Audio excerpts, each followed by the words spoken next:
Bergabung di siang hari ini untuk mata kuliah Mekanika Fluida.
Ya,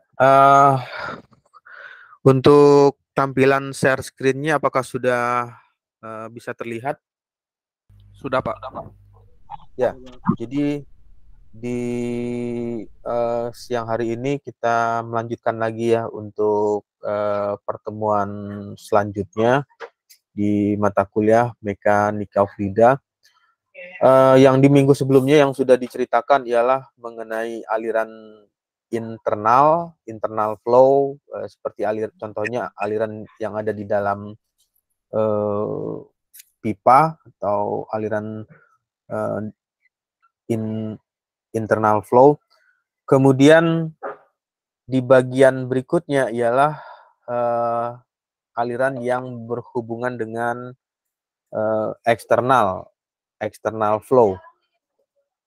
Seperti apa aliran external flow ini? Kalau diartikan, external flow itu adalah aliran udara di sekeliling atau di sekitar pesawat. Ini salah satu contoh ya, pesawat terbang atau sekeliling mobil yang melaju dengan kecepatan tertentu. Jadi aliran external flow tersebut memberikan pengaruh terhadap sistem yang dilaluinya. Kemudian di bagian yang berikutnya, ilustrasinya seperti ini. Jadi yang dimaksud dengan eksternal, aliran tersebut mengalir di luar sistem. Jadi kalau misalnya sistemnya yang ingin dipelajari atau diteliti berupa kendaraan, maka aliran tersebut melalui atau melewati bagian luar dari sistem tersebut. Apa yang dipelajari atau apa yang akan diamati ya, salah satunya kalau misalnya yang di bagian ini melihat pola aliran yang terjadi atau streamline, garis alir yang terbentuk, seperti apa streamline tersebut, apakah membentuk aliran yang laminar atau membentuk aliran vorticity atau turbulen ya di bagian kendaraan tersebut. Di bidang yang lain, aliran yang external flow sepertinya juga bisa dilakukan untuk alat-alat atau benda yang tercelup di dalam fluida. Contohnya kapal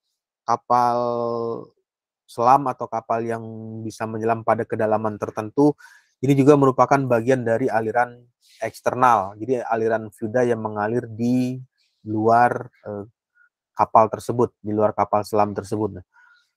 Yang dilihat adalah bisa saja mempelajari pola aliran yang melaluinya, apakah alirannya sama seperti tadi, membentuk aliran yang laminar flow atau turbulent flow. Kemudian berapa nilai tekanan yang didapatkan oleh benda atau objek yang bergerak tersebut dengan kecepatan tertentu, berapa nilainya, kemudian juga bisa mengetahui berapa besar kecepatan fluida yang dilaluinya. Nah, kemudian untuk aliran external flow ini umumnya melibatkan fluida udara, sehingga ketika mengkaji suatu external flow atau aliran luar berhubungan dengan masalah aerodinamika. Jadi di aerodinamika ini, karena alirannya itu adalah aliran eksternal, aliran luar, sehingga menghasilkan nilai perbedaan nilai tekanan, kemudian perbedaan nilai kecepatan. Nah, perbedaan nilai tekanan dan nilai kecepatan inilah yang nanti kalau dihitung dapat memperoleh nilai berapa besar nilai koefisien lift, kemudian berapa besar nilai koefisien drag atau koefisien hambat yang diterima oleh benda yang bergerak tersebut. Kemudian aerodinamika merupakan salah satu bidang kajian yang penting dalam hal ini seperti aliran external flow, karena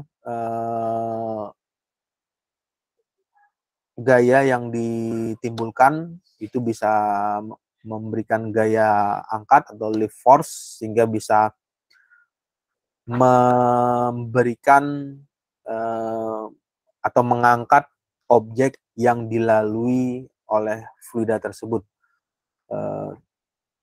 Lalu pengaruhnya juga terhadap gaya hambat atau drag force. Ini juga berhubungan dengan berapa besar nanti efisiensi konsumsi bahan bakar yang dipergunakan.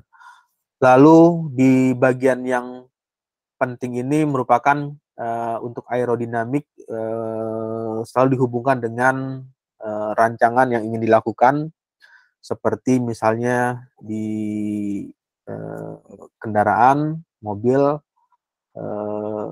atau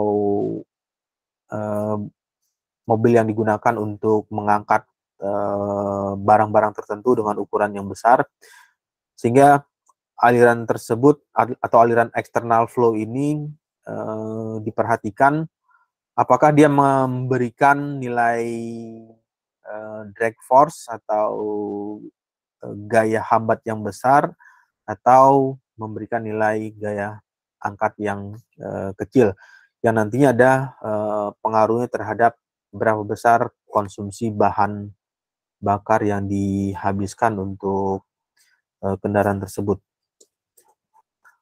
Lalu di bagian yang berikutnya, untuk nilai lift dan drag atau gaya hambat, saat sebuah benda bergerak melalui fluida, interaksi antara benda dan fluida akan terjadi. Efek ini dapat digambarkan dalam bentuk gaya-gaya pada pertemuan antar muka benda dan fluida yang digambarkan dalam ilustrasinya seperti ini. Nah, ini kalau dilihat dari gambarnya, ini merupakan salah satu wings ya, atau sayap di sayap pesawat. Ketika fluida tersebut mengalir pada kecepatan tertentu, maka fluida tersebut akan memberikan impact. Di bagian sini terlihat ya, ada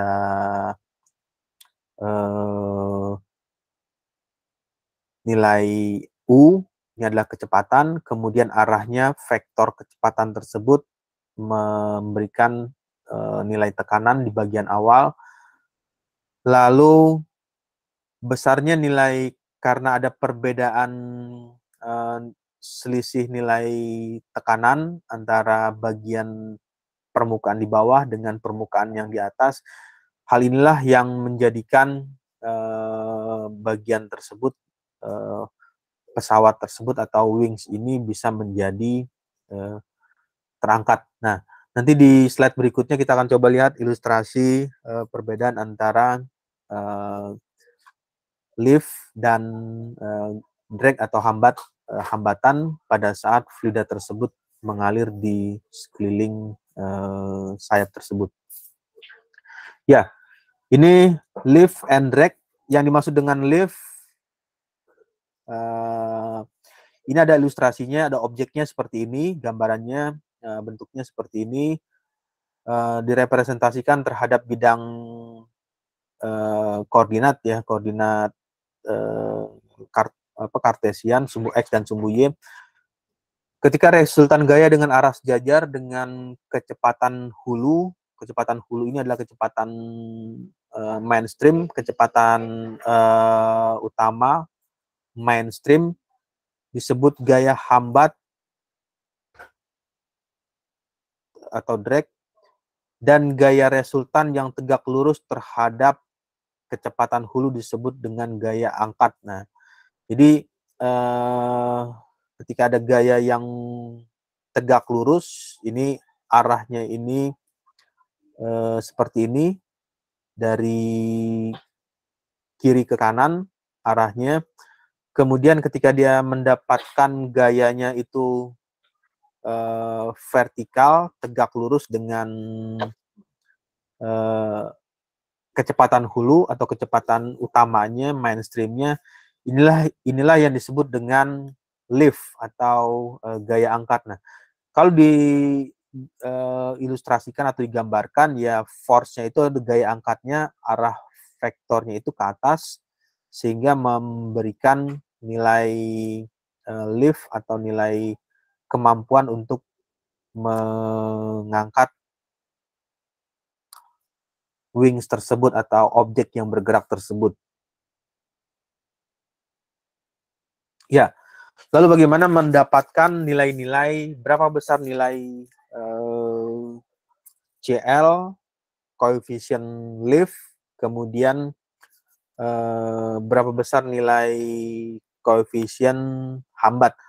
Untuk mendapatkan nilai hubungan antara nilai CL dengan CD ini, yang pertama kali ya harus mengetahui dulu karakteristik atau size dari wings tersebut, seperti berapa besar nilai ininya, nilai rho atau massa jenis dari fluida yang dilaluinya atau massa jenis fluida yang melewati.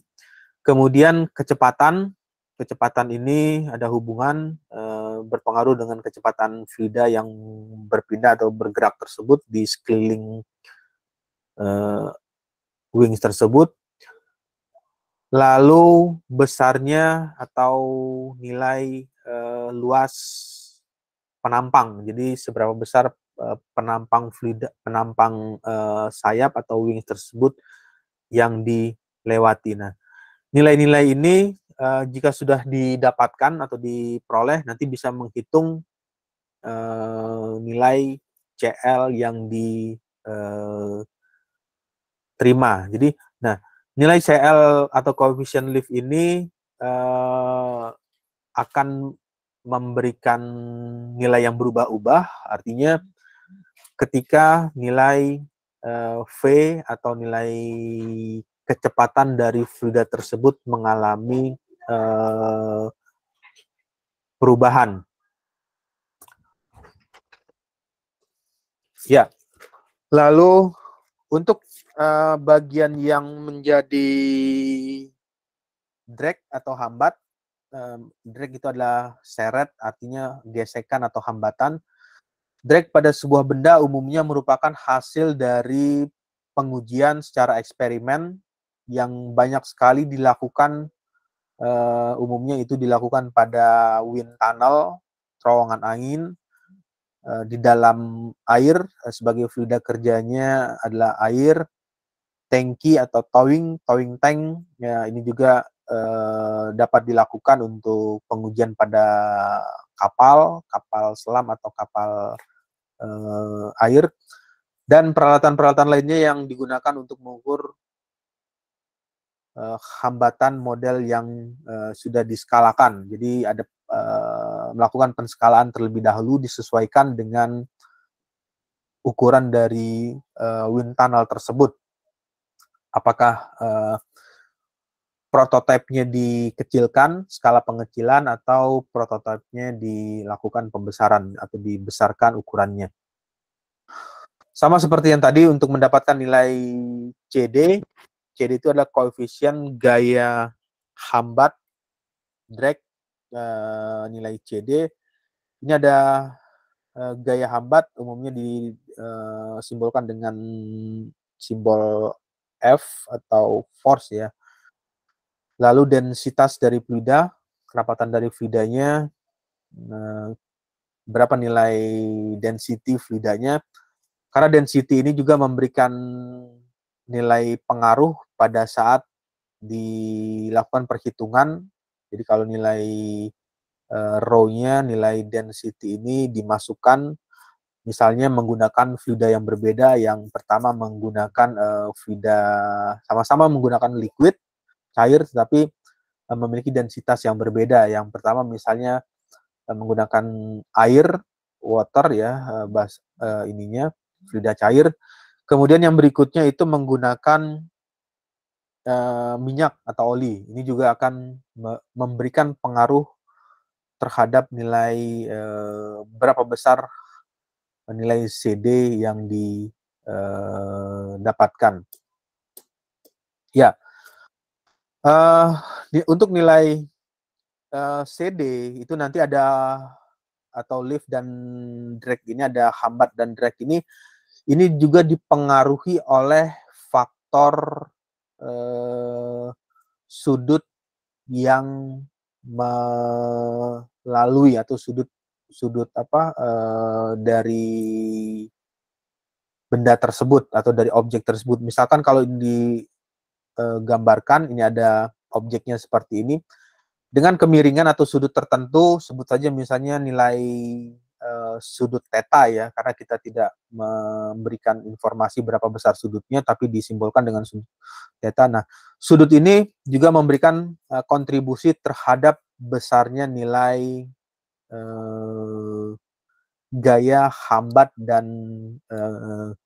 gaya koefisien lift. Jadi koefisien nilai lift dan drag tersebut memberikan pengaruh terhadap atau dipengaruhi oleh nilai sudut tersebut. Nah, ini juga nanti bisa dilihat ketika misalnya sudut kemiringan tertentu dengan fluida yang dilaluinya akan memberikan pengaruh terhadap besarnya nilai hambatan dan besarnya nilai koefisien lift yang diperoleh.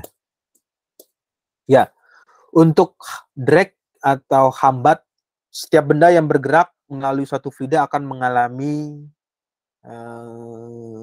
hambatan. Ya. Kenapa itu bisa terjadi? Ya jelas karena fluida mudahnya itu menggambarkannya karena ada faktor friksi atau faktor gesekan, kemudian fluida tersebut tidak menembus atau masuk ke dalam objek yang dilaluinya karena masuk dalam kategori eksternal ya. Jadi external flow dia melewati bagian permukaan atau melewati bagian objek yang dilalui tersebut. Drag ini merupakan suatu gaya bersih atau gaya neto dalam arah aliran karena tekanan dan gaya geser pada permukaan benda yang dilaluinya. Jadi kalau direpresentasikan dalam persamaan, ya persamaannya dipengaruhi oleh sudut kemiringan tersebut memberikan pengaruh terhadap nilai gaya hambatnya. Untuk gaya drag dapat ditentukan dengan menggunakan persamaan di atas bila distribusi tekanan nilai P diketahui, tapi umumnya untuk bagian hitungan secara analitik ini untuk bisa mengetahui berapa besar nilai tekanan, misalnya kalau ini di bagian ini ditampilkan. Nah, ini akan mengalami kesulitan, kita harus meletakkan seberapa banyak alat ukur yang dipasangkan di bagian permukaan wings tersebut. Nah, kalau misalnya permukaannya atau bentuknya seperti ini, Untuk mengetahui nilai tekanan ya berarti harus dipasangkan misalnya dengan jarak tiap 10 cm diletakkan sensor untuk mengetahui berapa nilai tekanan. Nah, ini juga merupakan bagian yang sulit dilakukan karena dalam hal pemasangannya. Lalu hal inilah yang menjadikan hal tersebut jarang distribusi tekanan dilakukan atau ditentukan secara analitis. Nah, untuk mengetahui nilai tekanan tersebut umumnya ya kalau di sekarang ini melakukan pendekatan dengan menggunakan simulasi modeling ya, menggunakan computational fluid dynamic atau CFD. Kita bisa mengetahui berapa besar nilai tekanan di sekeliling wings tersebut. Ya, untuk nilai gesekan, hambatan, drag gesekan adalah bagian dari drag yang langsung disebabkan oleh tegangan geser dengan kalau dituliskan dalam persamaannya seperti ini. Jika permukaan sejajar dengan kecepatan hulu, seluruh gaya geser berkontribusi langsung terhadap gaya hambat atau drag-nya. Contohnya plat datar sejajar kecepatan hulu. Jadi kalau ini ada plat seperti ini, plat datar ya, bentuknya seperti ini. Lalu permukaannya itu sejajar dengan kecepatan hulu. Ini ada kecepatan awalnya dari kiri ke kanan yang ada fluida yang melaluinya. Permukaan sejajar dengan kecepatan hulu, seluruh gaya geser memberikan kontribusi langsung terhadap koefisien hambat tersebut. Jadi ketika fluida tersebut melalui atau bersentuhan langsung dengan plat datar tersebut, ini plat ini memberikan kontribusi terhadap gaya hambatnya. Kemudian jika permukaan tegak lurus terhadap kecepatan hulu, tegangan geser tidak berkontribusi apapun terhadap gaya hambat. Ya, jadi di bagian itu merupakan bagian dari objek yang dilalui, karena objek ini bisa saja tidak hanya dalam bentuk seperti plat datar, bisa saja dalam bentuk lingkaran atau segitiga atau berbentuk wings seperti sayap pesawat. Kemudian untuk gesekan atau hambatan ini fluida yang umumnya viskositasnya kecil, kontribusi gaya besar terhadap drag keseluruhan pada benda seringkali sangat kecil. Selanjutnya pada bilangan Reynolds yang besar. Bilangan Reynolds yang besar itu ya nilainya bisa sampai 5.000 ke atas nilai Reynolds number-nya. Persentase hambat yang disebabkan oleh tegangan geser seringkali sangat kecil. Nah, karena Reynolds ini bisa menghasilkan nilai yang besar, nilai Reynolds yang sangat besar itu ditimbulkan adanya kenaikan kecepatan. Karena kenaikan kecepatannya atau kecepatan fluida tersebut cukup besar nilai kecepatannya, sehingga tegangan geser seringkali yang ditimbulkan menjadi lebih kecil. Kemudian untuk bilangan Reynolds yang rendah, sebagian besar hambatan disebabkan oleh gaya hambat. Lalu untuk menghitung besarnya gesekan pada plat datar dengan lebar disimbolkan dengan simbol B dan panjang simbol L yang sejajar dengan aliran hulu atau aliran utama mainstream dapat dihitung dengan persamaan seperti ini. Jadi ada setengah rho U kuadrat BL C DF, di mana CDF merupakan koefisien drag gesekan yang merupakan fungsi dari bilangan Reynolds. Nah, untuk nilai koefisien CDF ini umumnya nanti ada berupa tabel. Kalau nanti bisa lihat di buku e-book Fluid mechanics, fundamental of fluid mechanics, itu ada nilai koefisien drag yang merupakan fungsi dari bilangan Reynolds. Ya, untuk hambatan, karena hambatan ini menghasilkan nilai tekanan atau drag tekanan. Drag tekanan adalah drag yang dihasilkan oleh tegangan normal. Jadi tegangannya itu tegak lurus dengan arah aliran. Jadi kalau arah alirannya dari sisi kiri ke kanan, berarti dia tegak lurus terhadap nilai arah aliran tersebut, atau arah aliran mainstreamnya tegak lurus terhadap nilai tekanan. Berikutnya, untuk drag tekanan sering disebut drag bentuk karena ketergantungan yang sangat kuat dengan bentuk benda. Nah, ini yang tadi diceritakan, pengaruh bentuk benda tersebut, seperti bentuknya berbentuk lingkaran atau berbentuk segitiga, kemudian berbentuk segi empat, atau berbentuk setengah lingkaran. Ketika fluida tersebut mengalir dari sisi kiri ke kanan, ya, dari sama juga dari sisi kiri ke kanan, ini akan memberikan nilai drag atau nilai koefisien yang berbeda.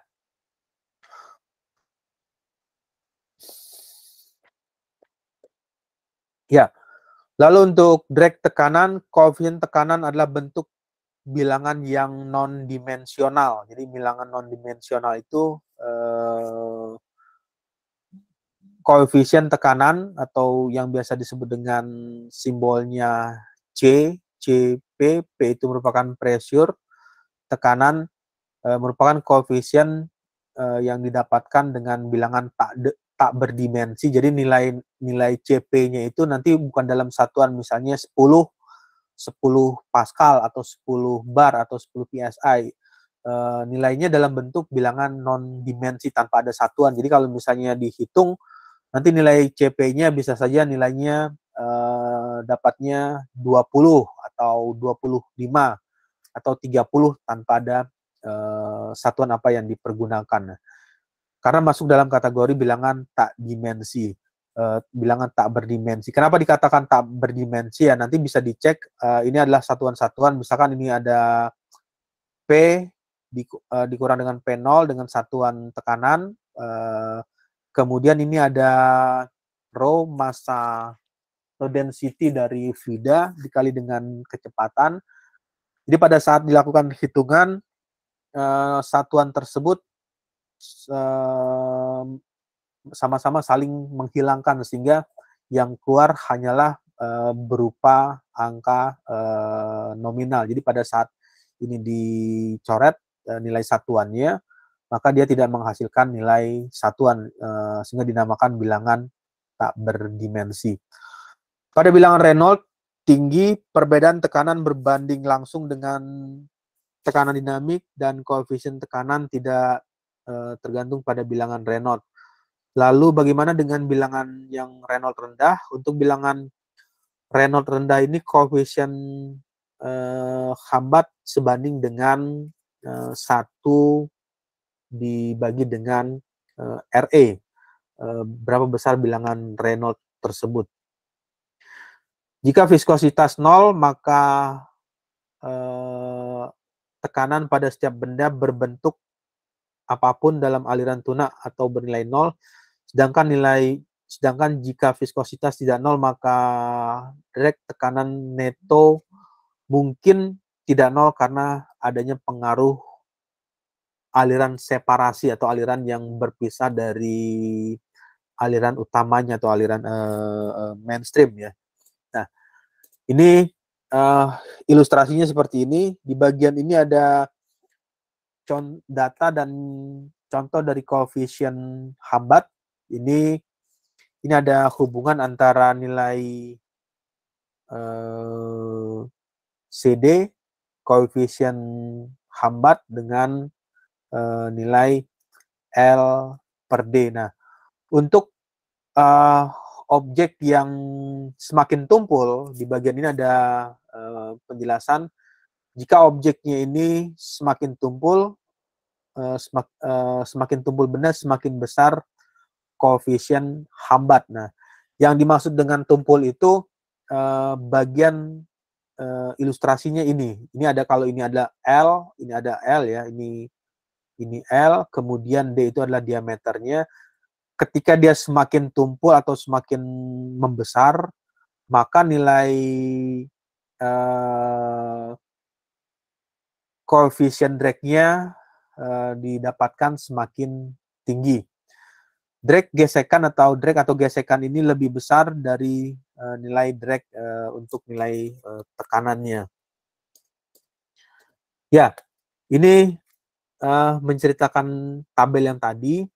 Di bagian ini ada low Reynolds number ya, low Reynolds number drag coefficient, nanti bisa lihat di buku Fundamental of Fluid Mechanics-nya di reference 7. Untuk Reynolds number-nya itu di-define atau didefinisikan dengan persamaan seperti ini.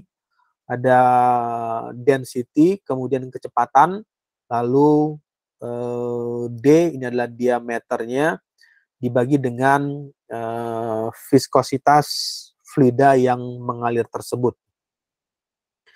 Ketika benda ini berbeda, misalnya ada benda yang objeknya itu bentuknya lingkaran, circular disk, dengan kondisinya itu normal flow. Jadi aliran normal ini alirannya tegak lurus ya, arahnya itu lurus melalui disk tersebut atau melalui lempengan disk. Lempengan disk ini, maka nilai CD-nya itu nanti bisa dihitung, nilainya 20,4 dibagi dengan berapa besar bilangan Reynolds yang peroleh. Nah, itu adalah nilai koefisien drag-nya atau koefisien hambatnya. Benda-benda ini memberikan nilai koefisien drag yang berbeda. Jadi pada saat bentuknya seperti disk yang diposisikan vertikal, lalu ada yang diposisikan direbahkan, ini akan berbeda nilainya, koefisien drag-nya yang awalnya 20,4 dibagi dengan bilangan besarnya bilangan Reynolds dengan syarat bilangan Reynolds-nya itu for Reynolds kurang dari satu atau sama dengan 1. Jadi pada saat dihitung dengan menggunakan persamaan ini, bilangan Reynolds-nya itu didapatkan nilainya sama dengan 1 atau kurang dari 1. Nah, jadi bisa didapat nilai CD karena ini ditujukan untuk low Reynolds number. Jadi koefisien hambat atau koefisien drag untuk bilangan low Reynolds number low Reynolds number. Ya, bilangan Reynolds ini ada hubungan ketergantungan bilangan Reynolds. Jadi bilangan Reynolds itu memberikan, kalau di plotting atau ditampilkan dalam bentuk graph, dalam bentuk grafik, bilangan Reynolds ini berpengaruh terhadap nilai CD, nilai koefisien drag-nya. Nanti bisa didapatkan ketika bilangan Reynolds-nya 10 pangkat 0 dengan 10 pangkat 1 ini 10, kalau ini 10 pangkat 0 1, ini 100, ini 1000 ya, 10 pangkat 3, 10.000, 100.000, 1 juta dan 10 juta. Reynolds number-nya. Dan tidak Reynolds number ini kalau yang tadi menceritakan low Reynolds ya, bilangan Reynolds kurang dari 1, kalau yang ini untuk bilangan Reynolds yang lebih dari 1. Nah, untuk bagian yang ini sampelnya yang ditampilkan ini cuma 2 ya. Di grafik ini ada smooth cylinder, ada smooth sphere. Untuk smooth cylinder berupa apa? Silinder, kalau sphere ya tampilannya seperti ini. Jadi seperti apa? Bola. Nah, untuk bola yang halus atau bola licin dengan silinder yang licin atau silinder smooth ini, nilai bilangan Reynolds-nya berbeda yang didapatkan. Grafik untuk pengaruh CD-nya juga tidak sama. Jadi antara bilangan yang Reynolds-nya objeknya itu berbentuk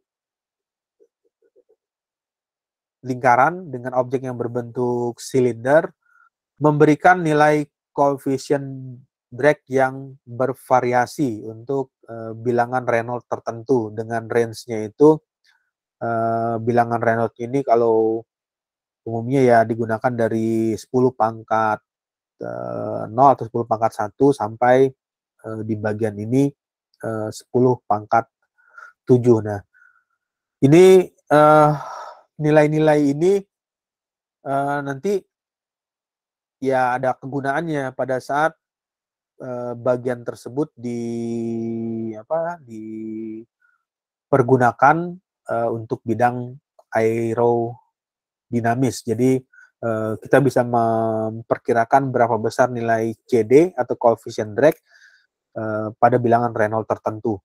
Poinnya atau intinya yang didapatkan jika nilai semakin besar nilai CD atau semakin besar nilai koefisien drag ini ya berarti gaya hambat atau frida yang terhambat pada saat mengalir tersebut nilainya memberikan pengaruh yang lebih besar. Nah, lalu apa hubungannya dengan yang selanjutnya?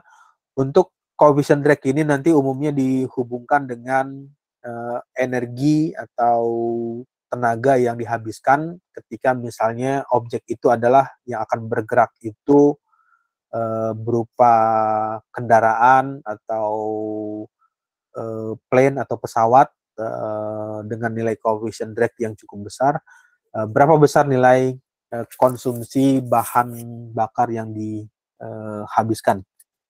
Ya, lift atau nama lainnya artinya gaya angkat. Untuk gaya angkat ini setiap benda yang bergerak melalui suatu frida akan mengalami gaya neto dari frida pada benda.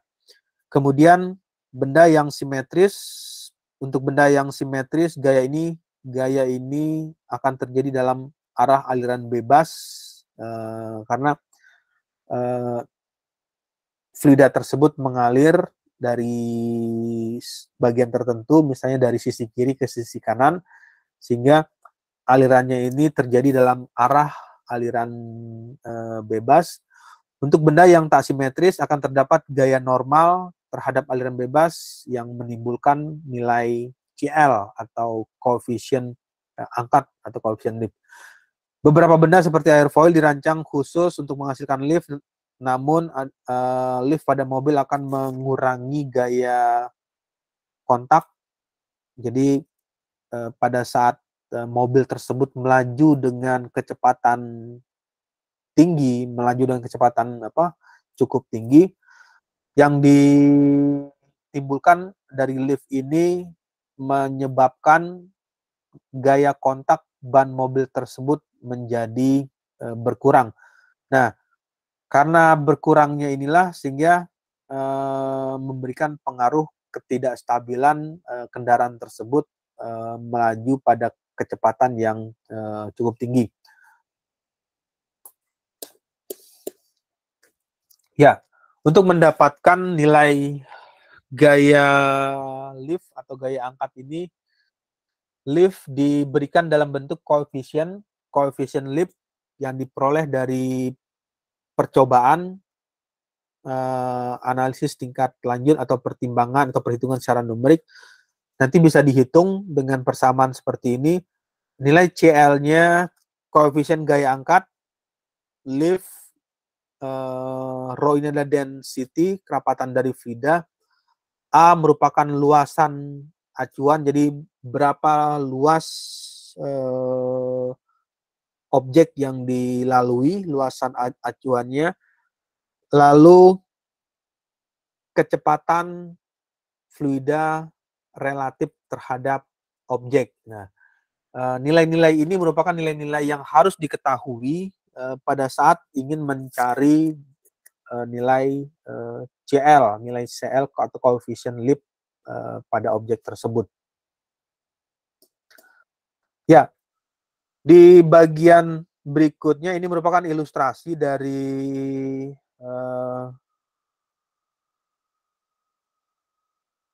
kendaraan, distribusi tekanan, pressure distribution on the surface pada of an automobile. Jadi distribusi tekanan pada permukaan kendaraan. Untuk share screen-nya bisa terlihat dengan jelas? Jelas, Pak.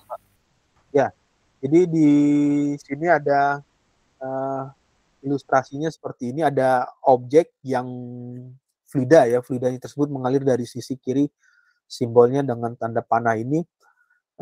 Dia melewati external flow, artinya fluida tersebut tidak masuk ke dalam kendaraan tersebut, tetapi melalui bagiannya. Nah, ketika fluida ini melewati, akan ada perbedaan nilai tekanan. Jadi ada nilai tekanan di bagian permukaan atas. Ini ada gambaran, misalnya ada permukaan. Nah, di bagian nilai-nilai di bagian sekeliling ini, nilai tekanannya akan mengalami perbedaan. Nah, untuk bagian tersebut, penghasil lift atau peralatan penghasil lift ini paling umum adalah yang biasanya digunakan itu adalah airfoil pada pesawat terbang, fan, kemudian ada spoiler, ini juga ada hubungannya dengan kendaraan yang ada di darat dengan melaju kecepatan tertentu ketika dipasangkan spoiler yang bekerja pada bilangan Reynolds-nya tinggi. Nah, beda halnya dengan yang tadi, kalau di tabel tadi ada bilangan low Reynolds ya, Reynolds rendah dengan bilangan Reynolds-nya kurang dari 1 atau sama dengan 1. Tetapi di bagian ini untuk bisa menghasilkan lift atau gaya angkat itu bilangan Reynolds-nya sudah menghasilkan bilangan Reynolds yang tinggi, di mana aliran mempunyai sifat lapisan batas dengan efek, ada dipengaruhi juga efek efek viskos atau efek kekentalan yang terbatas pada lapisan batas dan daerah yang sering kali terjadinya vorticity atau olakan. Lokasi dengan aliran berkecepatan tinggi ada di atas ini ya, di atas cupnya, mempunyai tekanan kecil, sedangkan lokasi pada bagian windshield yang berkecepatan rendah memiliki tekanan yang besar. Ya, lalu kalau yang tadi menceritakan tentang di objeknya itu ada di bawah, di darat ya, artinya dia berhubungan kontak dengan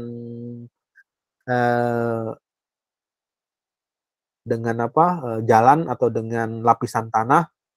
Sedangkan kalau yang di bagian yang berikutnya ini, lift atau gaya angkat ini tidak menyentuh permukaan tanah, tetapi dia sudah berada di udara atau disekelilingi oleh udara. Suatu alat yang didesain untuk menghasilkan lift bisa bekerja dengan menghasilkan tekanan yang berbeda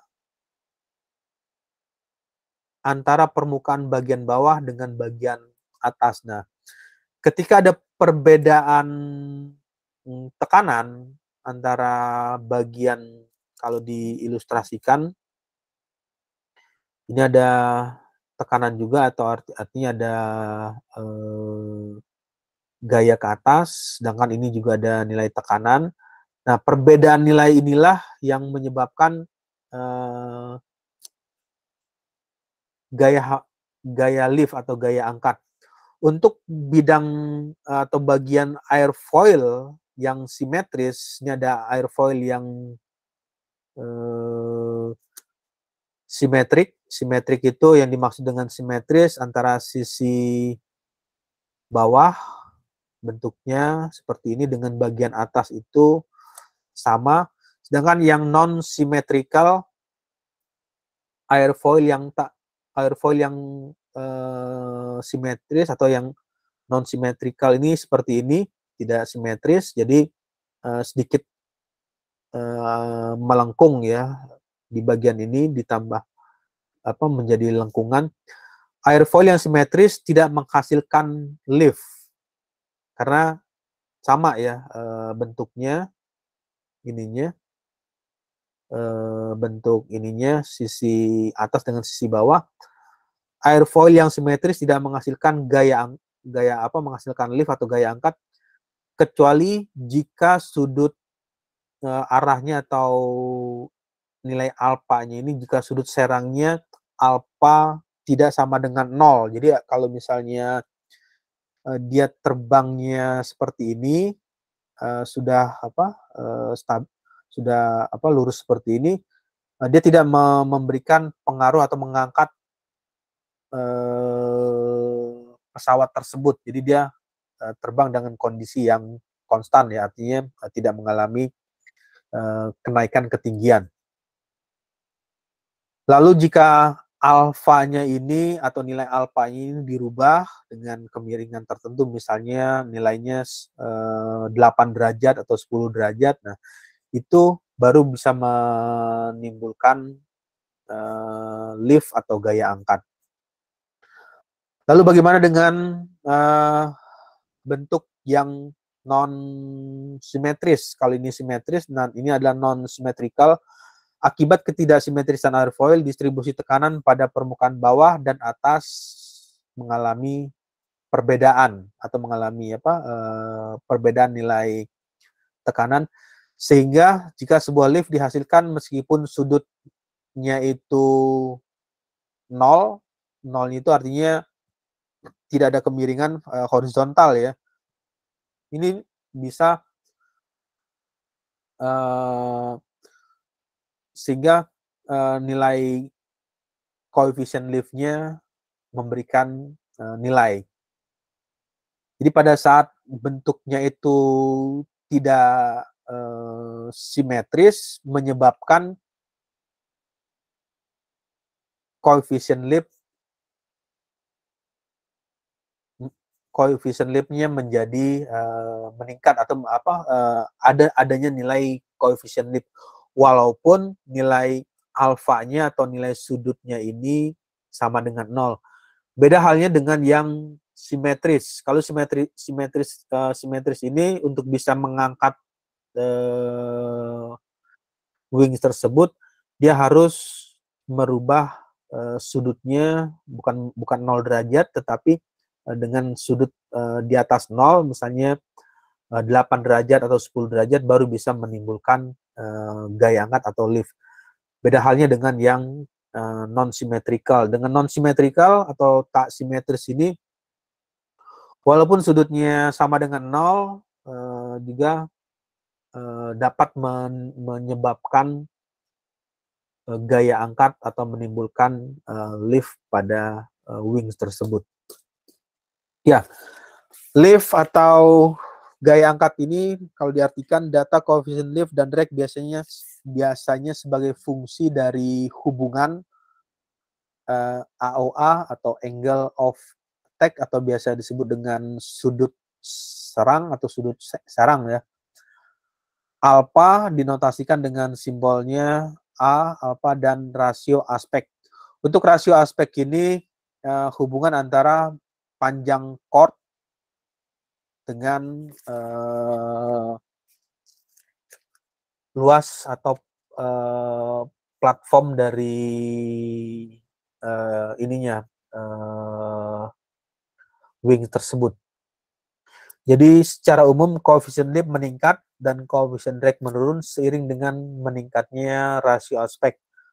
Untuk sayap yang panjang lebih efisien karena kerugian ujung sayap relatif kecil daripada sayap yang pendek. Nah, jadi pada saat sayapnya yang panjang lebih efisien karena kerugian ujung sayapnya itu relatif kecil daripada sayap yang ukurannya lebih pendek.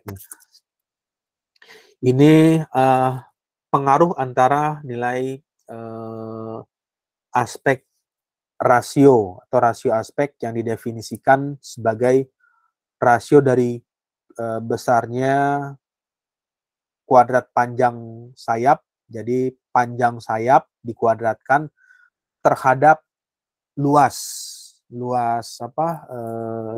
sayap tersebut.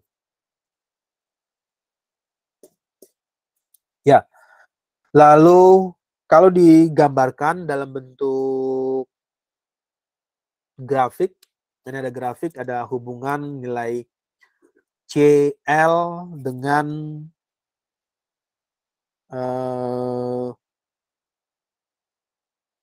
sudut. Jadi ada koefisien lift dengan sudut, ini ada koefisien hambat CD dengan sudut. Jadi ada CD dengan sudut yang diberikan.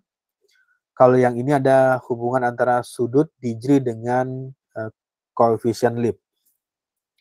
Koefisien lift meningkat seiring peningkatan sudut serang. Sudut serang yang makin besar menyebabkan aliran pada sayap berkembang menjadi daerah terbentuknya turbulensi sehingga lift menurun dan meningkatkan atau menyebabkan drag meningkat. Airfoil mengalami stall. Nanti kita bisa lihat di gambar slide berikutnya seperti apa ilustrasi dari stall tersebut. Ya, untuk bidang ini misalkan sudutnya itu adalah sudut serang ya atau angle of attack-nya. Ini dengan sudutnya itu 6 derajat. Ini kondisinya 6 derajat steady flow. Jadi alirannya itu tenang, alirannya steady. Aliran steady itu alirannya tenang. Yang dimaksud dengan aliran tenang ialah alirannya aliran fluida yang mengalirnya itu mampu atau bisa mengikuti bentuk dari wings tersebut. Jadi mengikuti kontur. Jadi kalau diperhatikan ini alirannya itu pola alirannya dia mengikuti kontur atau mengikuti bentuk ya, mengikuti bentuk wingsnya. Bentuk wingsnya seperti ini kalau digambarkan. Nah, ini ada gambarannya.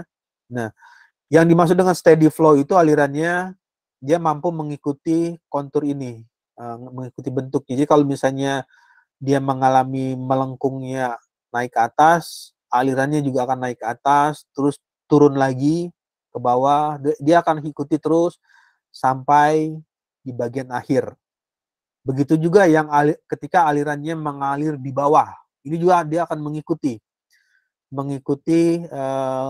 wings ini, mengikuti bentuk ini, dia akan ikuti pola alirannya, mengalirnya itu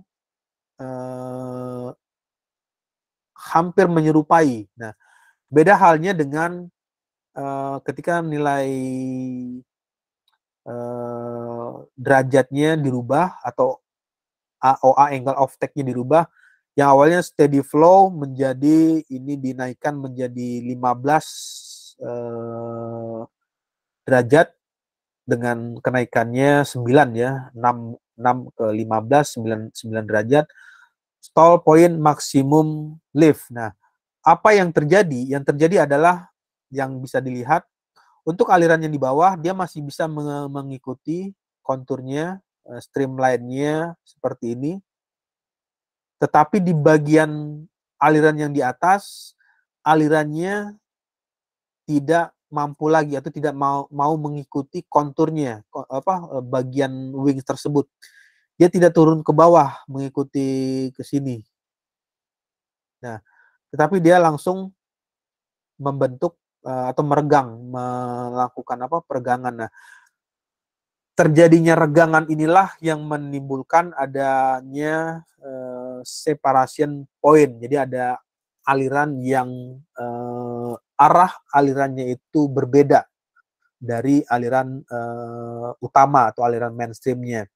Kalau yang dimaksud dengan aliran utama itu dari sisi kiri ke kanan mengalir, sedangkan kalau yang di bagian warna kuning ya, bisa terlihat ya kalau di sini tampilannya berwarna kekuning-kuningan. Ini ada separation flow atau separation point. Di separation point ini mulai terjadinya vorticity atau vortex, pusaran-pusaran kecil. Nah, pusaran-pusaran kecil inilah yang menjadikan aliran tersebut berlawanan arah.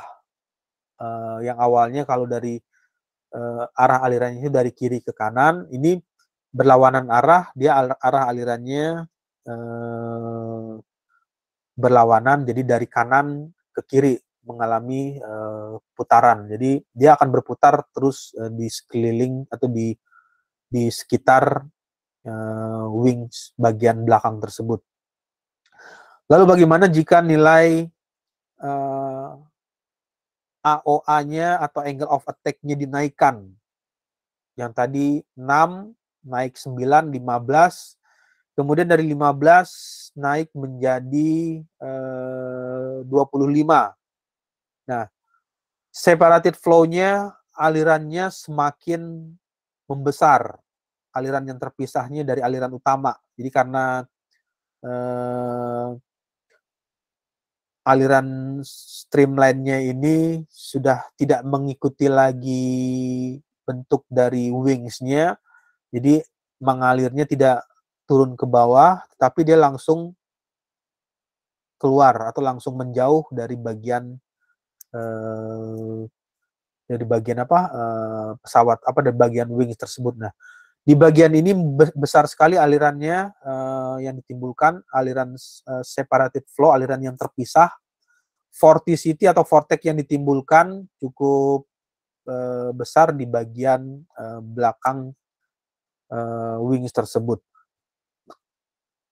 Ya, ini yang seringkali hindari atau dikurangi karena kalau misalnya vorticity-nya ini dihasilkan atau turbulensi yang didapatkannya itu cukup besar, ini akan memberikan pengaruh terhadap keseimbangan dari objek yang bergerak tersebut. Ya, kalau misalnya objeknya itu adalah pesawat, ya berarti dia tidak mengalami kestabilan sehingga bisa saja mengalami vibrasi atau getaran yang cukup besar, atau yang lebih berbahayanya itu ininya menjadi berbalik atau pesawatnya menjadi terbalik. Nah, hal inilah yang kurangi atau dihindari untuk mereduksi aliran yang separated flow tersebut. Ya, ilustrasinya seperti ini. Ini ada yang tadi ada gambaran vorticity-nya masih kecil ya, atau aliran yang ininya di bagian ini separation point-nya masih kecil. Kemudian jika nilai separation point-nya sudah sangat besar, menimbulkan separated flow, alirannya terpisah. Ini alirannya sudah sangat terpisah, artinya dia tidak mengikuti lagi bentuk dari size atau ukuran dari pesawat tersebut. Arah alirannya sudah menjauh yang bagian ini. Lalu di bagian selanjutnya ada vorticity, ada vortex pusaran atau olakan yang menyebabkan kondisi dari pesawat tersebut menjadi tidak seimbang.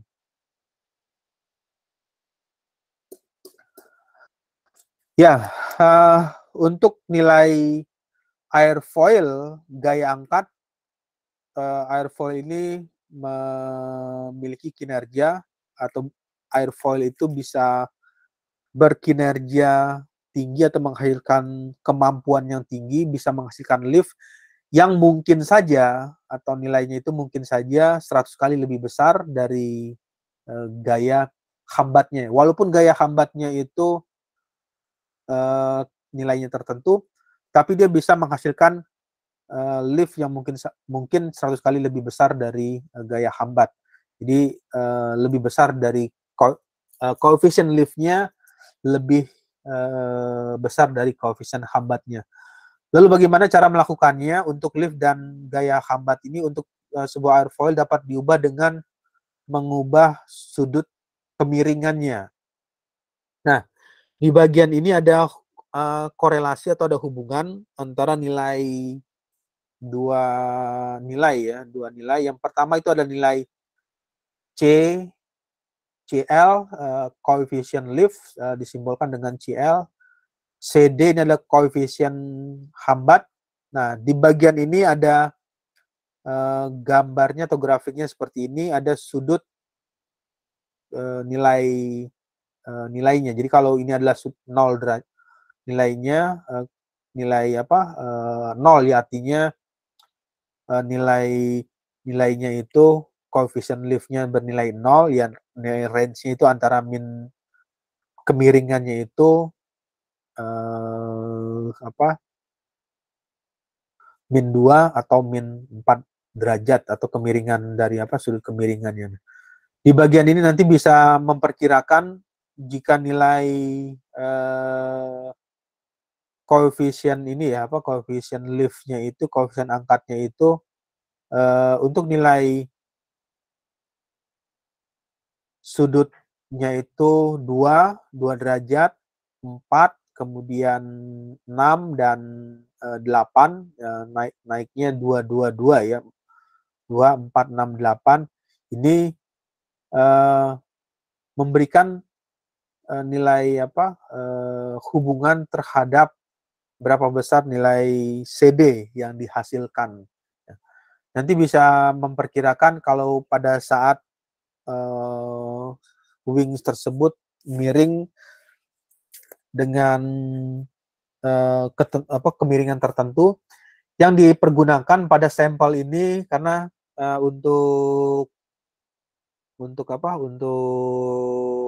naka airfoilnya ini versinya banyak ya. Yang dipergunakan di grafik ini, yang dikeluarkan di tampilan grafik ini, nakanya itu naka 64 dengan bilangan Reynolds-nya 7 kali 10 pangkat 5. Nah, grafik ini bisa saja mengalami hal-hal yang berubah atau hal yang berbeda untuk nilai CL dan CD ketika nilai nakanya itu dirubah, nilai nakanya. Nah. Ya, lalu bagaimana dengan hidrofoil? Apa bedanya hidrofoil dan airfoil? Untuk hidrofoil itu merupakan bentuk sayap atau sudu dari rotor, baling-baling atau turbin yang bekerja pada suatu aliran. Alirannya ini dipergunakan itu adalah aliran fluida. Sedangkan untuk airfoil bekerja pada udara. Kalau yang ini hidrofoil itu pada air, air, sedangkan airfoil ini bekerja pada fluida kerjanya itu adalah berupa udara. Ya, ini merupakan karakteristik dari airfoil.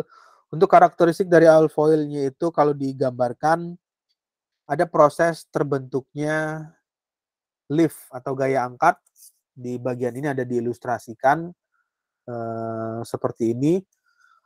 Aliran udara mengalir melalui airfoil terpecah dua, terbagi dua. Jadi yang dimaksud dengan terbagi dua itu ada aliran yang mengalir ke bagian atas, lalu ada yang mengalir juga ke bagian bawah permukaan airfoil.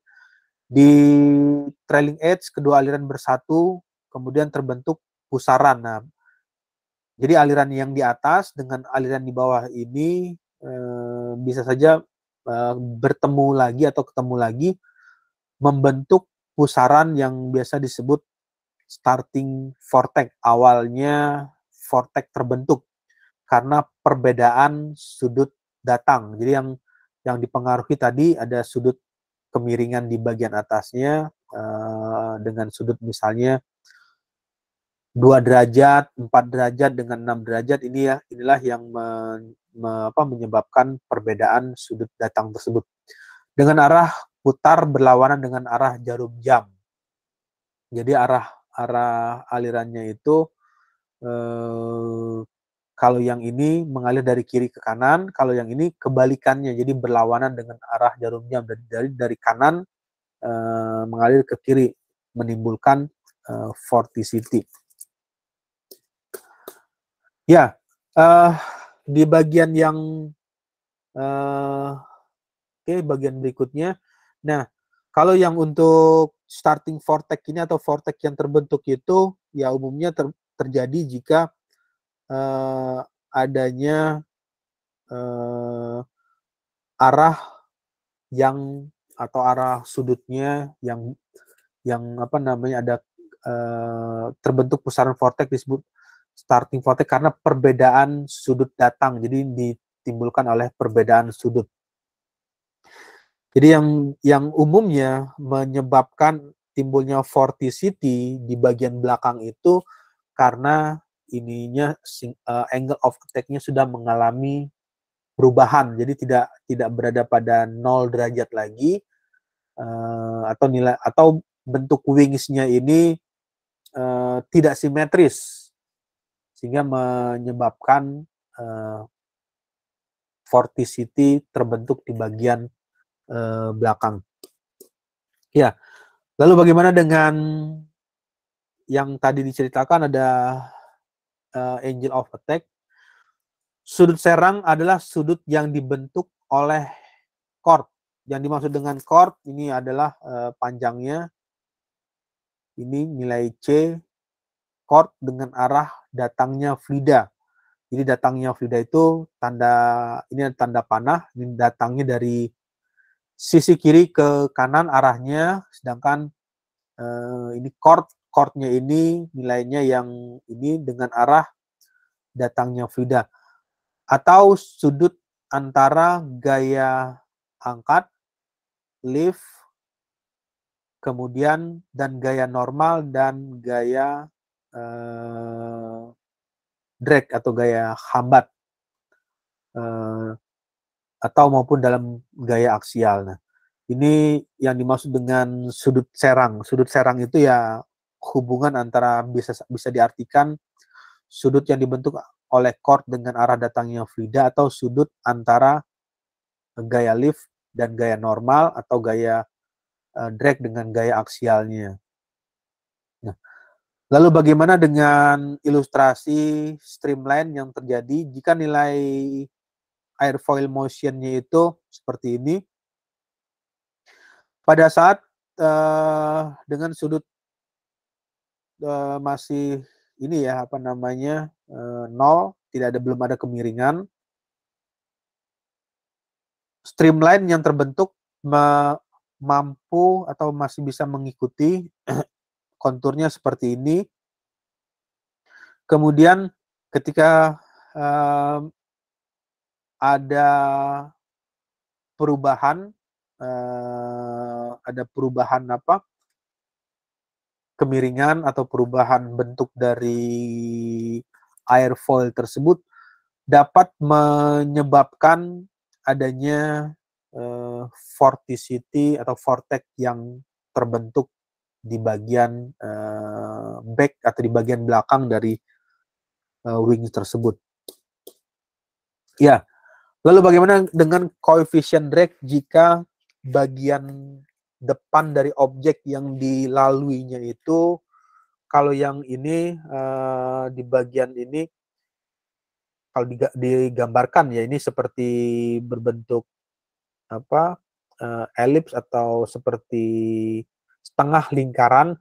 Lalu bagaimana dengan nilainya kalau misalnya ini dirubah ya bentuknya, ada yang berbentuk sphere, berbentuk lingkaran, atau setengah lingkaran, kemudian segitiga, atau berbentuk cup seperti segi empat ini. Nilai-nilai drag coefficient-nya akan mengalami perbedaan.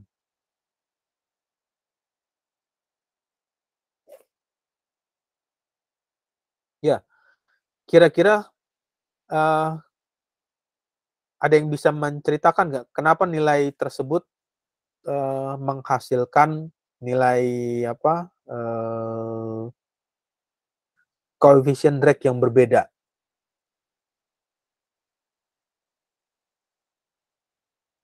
Jadi pada saat objeknya atau shape-nya ini berbentuk lingkaran dengan setengah lingkaran, yang satu berbentuk ini segitiga, kemudian ini satu lagi selanjutnya ini berbentuk segi empat, lalu ini angle cup seperti ini, nilainya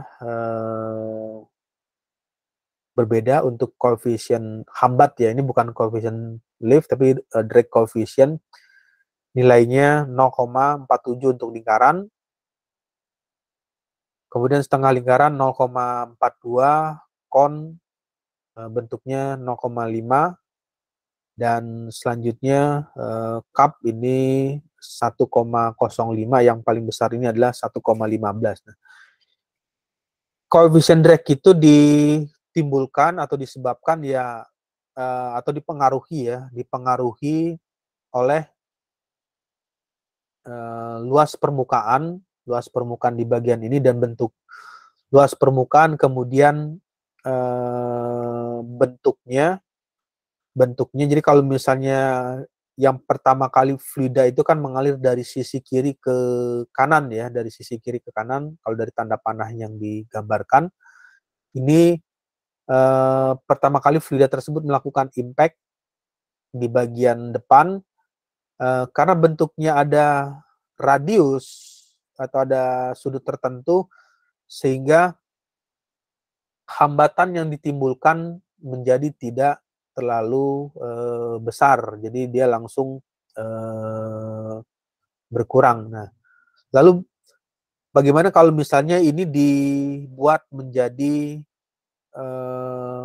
lancip? Nah, tapi kenapa kalau yang ini dibuat menjadi lancip, sedangkan yang ini dibuat menjadi apa namanya, tidak lancip ya, atau ada radius tertentu? Nilai koefisien drag-nya masih 0,5, sedangkan ini 0,42 dan ini 0,47. Karena ini walaupun di depannya ini berbentuk apa namanya, tajam ya, berbentuk sudut yang tajam, sedangkan ini ada radius tertentu, arah atau streamline yang terbentuk ini, yang tadi streamline atau garis alir yang ditampilkan itu, kemampuannya cukup mengalami kesulitan, dia mengikuti kontur yang cukup ekstrim. Jadi pada saat dia melakukan impact di bagian ini, nah karena adanya perbedaan nilai tekanan antara tekanan yang di depan dengan tekanan yang di belakang, ini mengalami perbedaan yang disebabkan oleh sudut yang lancip ini, sehingga menimbulkan vorticity atau vortex yang cukup besar. Vorticity atau vortex yang cukup besar ini memberikan pengaruh terhadap nilai drag-nya atau nilai koefisiennya. Jadi kalau ini fluida ini mengalir dari kiri ke kanan, kemudian beda tekanannya cukup besar, di sini lebih besar, tekanannya di sini lebih rendah. Perbedaan tekanan inilah menghasilkan atau menimbulkan vorticity yang besar, large vorticity.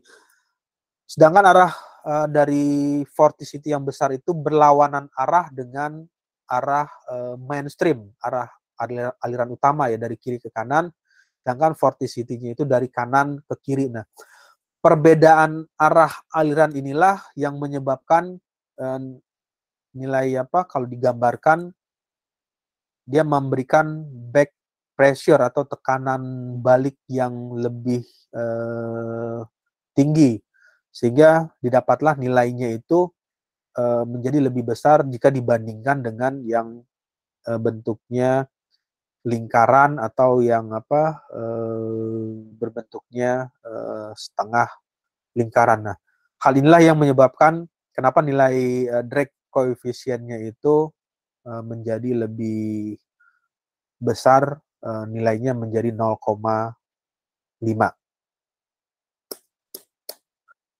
Ya, oke.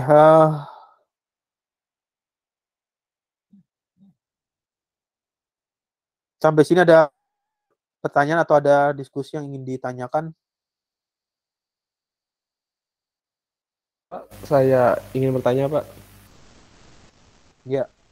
Tadi kan tentang gaya angkat ya, Pak. Yang misal daripada gaya angkat pesawat, Pak.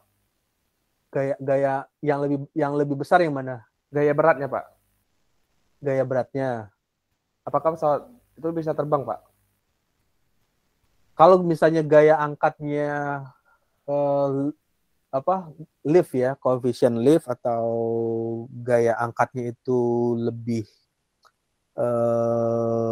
besar dibandingkan dengan gaya berat pesawat, kayak misalnya pesawatnya itu ternyata lebih beratnya lebih berat, jadi dia nggak bisa terangkat. Tapi kalau yang dimaksud dengan gaya lift ini, ketika fluida tersebut ini ilustrasinya gini aja Nah, ketika fluida ini nilainya itu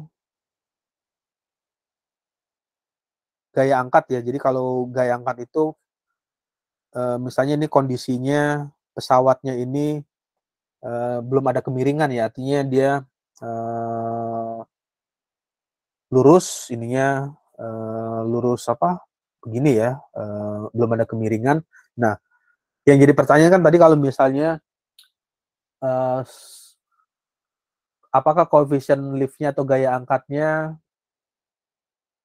atau gaya berat pesawat itu lebih berat dari koefisien lift, apakah pesawat itu bisa terangkat gitu ya?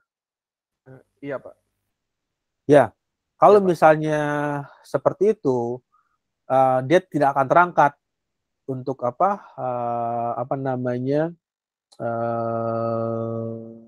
pesawat tersebut, karena beratnya itu kan lebih besar, berat ininya, berat itunya. Jadi kalau misalnya pesawatnya itu gaya angkatnya lebih kecil dibandingkan dengan gaya berat maksudnya berat size dari, maksudnya berat pesawat itu sampai misalnya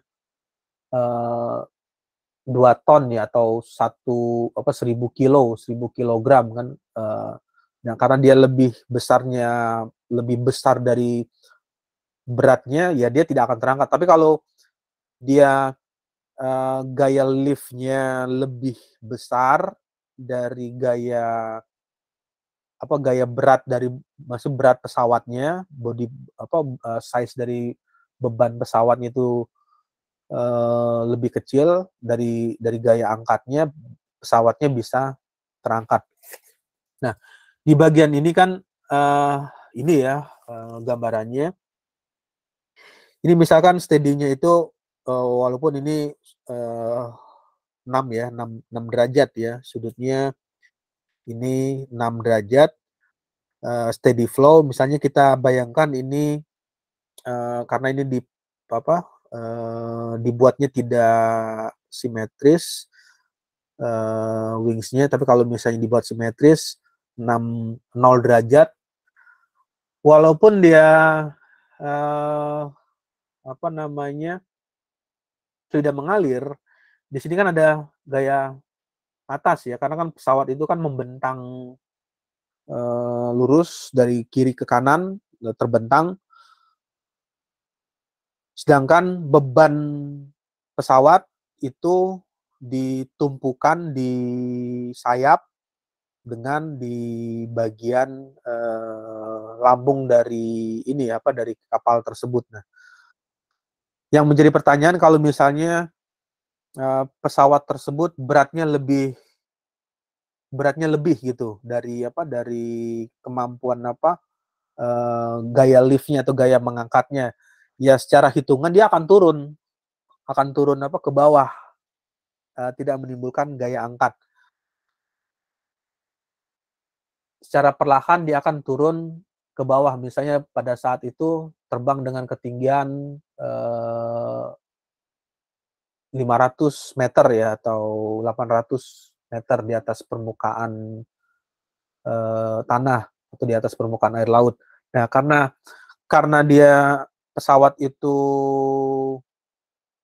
beratnya lebih berat dibandingkan dengan lift atau gaya angkatnya, ya jelas dia akan turun ke bawah. Nah, jadi poinnya itu yang dimaksud dengan lift ini, kenapa dia bisa mengangkat? Ya karena dia nilai lift ini nilainya lebih besar dari berat beban pesawatnya. Jadi dia harus bisa membuat dari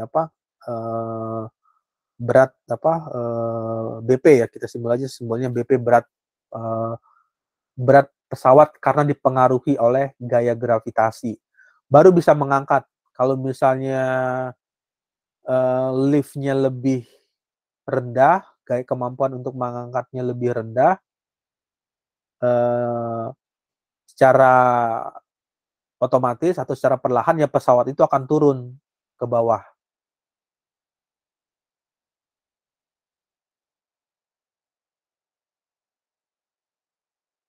Ya, seperti itu. Maksudnya atau ada lagi pertanyaannya? Tidak ada, Pak. Jadi poinnya, kenapa pesawat itu bisa terangkat? Ya karena gaya angkatnya lebih besar dari kemampuan berat pesawatnya. Jadi dia mampu mengangkat pesawat yang beratnya, kalau dihitung massa pesawat misalnya, atau helikopter atau pesawat misalnya, karena terbuat dari material logam, bisa sampai beratnya, bebannya sampai 1 ton lebih ya, berarti kemampuan dari lift atau gaya angkat ini harus melebihi dari berat beban berat pesawatnya, berat pesawat tersebut. Jadi baru bisa mengangkat pesawat. Tapi kalau misalnya dia tidak mampu mengangkat sampai lebih dari beban pesawat, ya pesawatnya tidak bisa terangkat, walaupun kalau nanti misalnya dia sudah berada di atas, karena ada dipengaruhi atau dirubah sudut kemiringannya, bisa saja pesawat tersebut mengalami penurunan ketinggian. Ya, oke.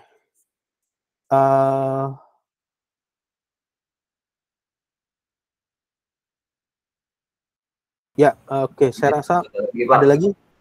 Iya, Pak. Tadi kan ada 2 jenis itu, Pak, airfoil kan, Pak. Yang simetris sama tidak simetris, Pak. Ya. Nah, yang tidak simetris itu kan walaupun menggunakan itu sudut arah semburan anginnya itu, Pak, atau sudut itunya, Pak, akan selalu mengangkat ya, Pak. Berarti vorticity-nya itu lebih kecil ya, Pak. Maksudnya nggak ada vorticity gitu gimana, Pak? Terus apakah ada pengaplikasian dari airfoil yang tidak simetris itu, Pak? Terima kasih, Pak.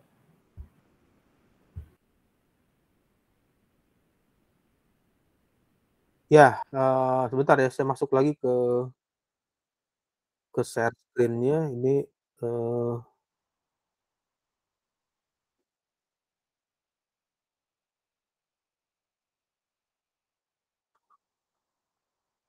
untuk share screen-nya udah masuk ya tampilannya. Yang ini ya. Iya Pak, betul Pak. Ya, jadi vorticity atau vortex ya. Tadi kan ada vorticity atau vortex itu terbentuk jika kemampuan, kalau digambarkan di bagian ini ada ilustrasinya. Nah, ini aja. Nah, vorticity itu terbentuk jika streamline, ini ada garis alir, kemampuan dari garis alirnya itu sudah tidak mampu lagi atau ketidakmampuan untuk mengikuti bentuk dari wings-nya. Jadi kalau misalnya konturnya seperti ini, dia masih bisa mengikuti, artinya alirannya masih steady ya, steady flow, alirannya masih flow itu aliran, steady itu masih tuna, masih mengikuti bentuknya. Nah, ini masih mengikuti, ini masih mengikuti. Sedangkan ketika dia tidak mengikuti, maka terbentuklah vorticity. Ya, lalu bagaimana dengan yang simetris? Nah, ini ada airfoil yang simetris dengan yang tak non simetrikal ya, atau tidak simetris untuk airfoil. Untuk airfoil yang simetris ini ketika misalnya fluida ini masih mampu mengikuti kontur, ini kan konturnya bentuknya ya, kontur itu maksudnya tekstur atau bentuk dari wings-nya, fluidanya masih bisa mengikuti. Kalau dia naik ke atas, terus dia akan turun ke bawah. Nah, ini juga sama, fluidanya kan terbagi dua, ada yang ke atas, ada yang mengalir ke bawah. Nah, di bagian bawah ini juga dia mengikuti bagian kontur gambar yang tekstur yang di bagian bawahnya. Untuk airfoil yang simetris tidak menghasilkan lift. Jadi kalau dia tidak menghasilkan lift, ya nilai CL-nya ya tidak menghasilkan nilai CL, kecuali jika sudut serangnya atau sudut alpha ya, maksudnya ini di airfoilnya dimiringkan, ini naik ke atas dan ini ke sini. Nah, baru dia bisa memberikan gaya angkat. Nah, airfoil yang tak simetris tidak menghasilkan lift kecuali jika sudut serangnya alpha tidak 0. Jadi kalau misalnya dia terbangnya sudah seperti ini, jadi kalau misalnya dibayangkan aja kalau pesawat dia sudah tidak ada, kan kalau pesawat itu pertama kali dia mau terbang kan sprint dulu ya, lari dulu di bandara itu. Lari dulu dengan kecepatan tertentu. Nah, karena larinya ini ada menimbulkan perbedaan kecepatan yang di atas dan kecepatan yang di bawah, ada perbedaan. Adanya perbedaan kecepatan atas dengan bawah juga menimbulkan perbedaan nilai tekanan. Nah, karena ada perbedaan tekanan, secara perlahan pesawat tersebut terangkat pada ketinggian tertentu. Nah, setelah mencapai ketinggian tertentu, karena airfoil itu, misalnya airfoil ini kalau diperhatikan di pesawat ini kan dia bisa diatur ya, di bagian belakang itu ada yang kalau misalnya dia mau turun, ininya dipanjangkan. Kalau ini ada juga suka di sayapnya itu, di bagian belakangnya itu dimasukkan atau dipendekkan. Ya.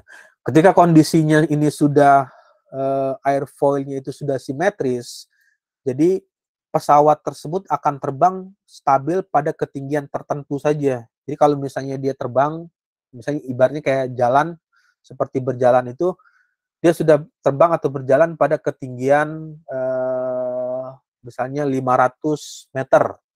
Ya, jadi dia terbang aja ketinggian dengan ketinggian 500 meter. Terus sampai seberapa jauh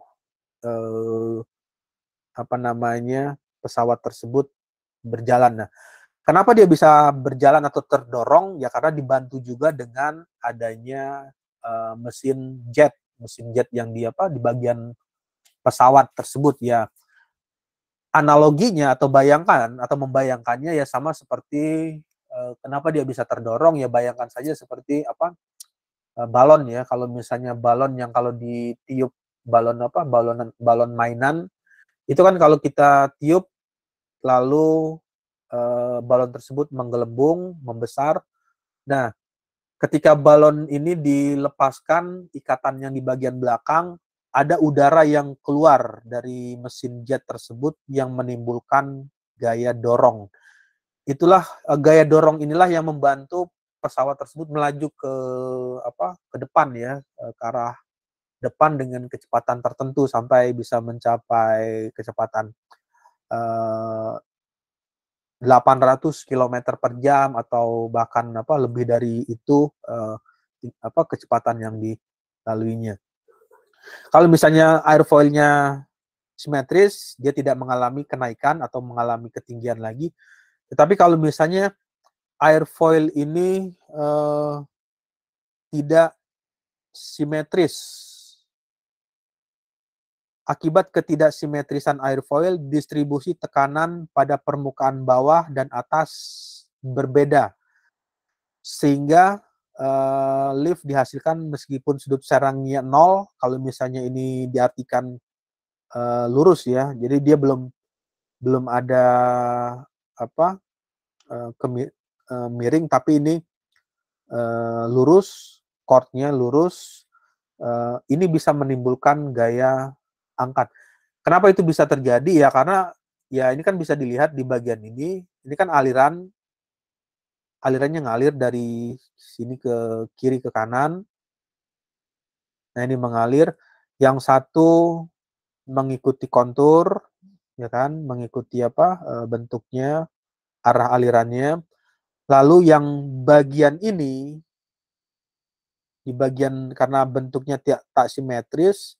Nah, karena ada posisi yang melengkung atau posisi yang ketidaksimetrisan inilah yang menyebabkan perbedaan nilai tekanan yang ada di atas dengan tekanan yang ada di bawah ini mengalami perbedaan. Walaupun yang ini kan misalnya pesawat ini sudah dibantu dengan mesin jet ya, di bagian sini kan ada mesin pendorongnya yang meniupkan aliran jet ke belakang.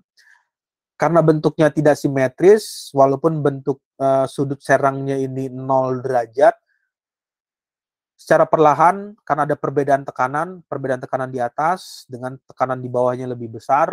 Misalnya kalau diartikan di sini nilainya 5, kalau di bawahnya nilainya 8, dan misalnya 5, di atasnya 5, di bawahnya 8, jadi 8 lebih besar dari 5, sehingga secara perlahan yang awalnya pesawat tersebut terbang pada ketinggian 500 meter, bisa saja dia mengalami peningkatan menjadi yang awalnya 500 bisa menjadi 510, 520 dan seterusnya. Karena perbedaan nilai tekanan yang dihasilkan fluida yang mengalir di bawah dengan fluida yang mengalir di atas. Lalu yang menjadi pertanyaan, aplikasinya untuk apa? Ya memang secara desain pesawat itu kan, kalau desain pesawat itu kan di bagian pesawat terbang ya, kalau diperhatikan sayap pesawat itu kan dia ketika pesawat ini membutuhkan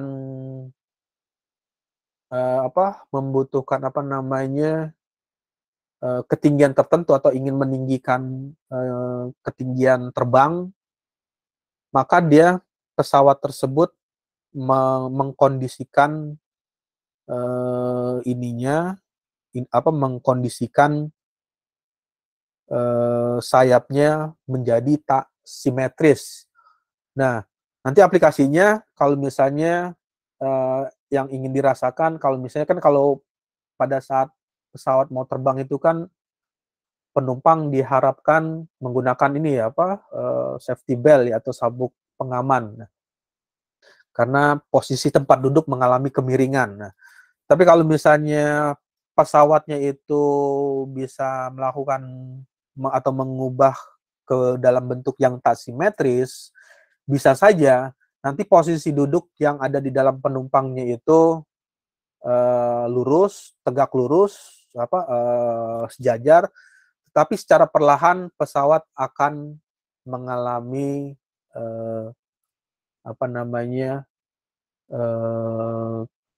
kenaikan ke atas, mengalami peningkatan kenaikan. Nah, secara hitungan atau secara simulasi di wind tunnel atau di CFD, memang ada perbedaan ketika wings yang bentuknya simetris dengan tidak adanya sudut serang menghasilkan koefisien lift, tidak menghasilkan koefisien lift, tetapi ketika pesawat tersebut dengan bentuk yang ketidaksimetrisan, walaupun terbangnya itu lurus saja jalannya lurus, tapi secara perlahan dia akan naik karena adanya perbedaan tekanan yang ada di atas dengan yang ada di bawah. Nah, ya ini bisa saja dilakukan. Kalau misalnya tadi pertanyaannya aplikasinya untuk apa, ya bisa saja diaplikasikan untuk mendesain pesawat kalau misalnya menginginkan penumpang yang ada di dalam pesawat tersebut ketika pesawat ingin menaikkan ketinggian tidak perlu tidak perlu menggunakan safety belt karena kondisinya itu bergeraknya lurus ya.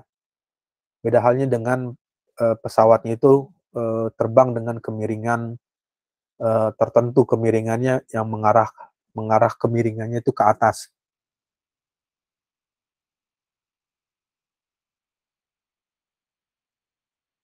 Ya, ada lagi pertanyaan atau ada yang ingin didiskusikan?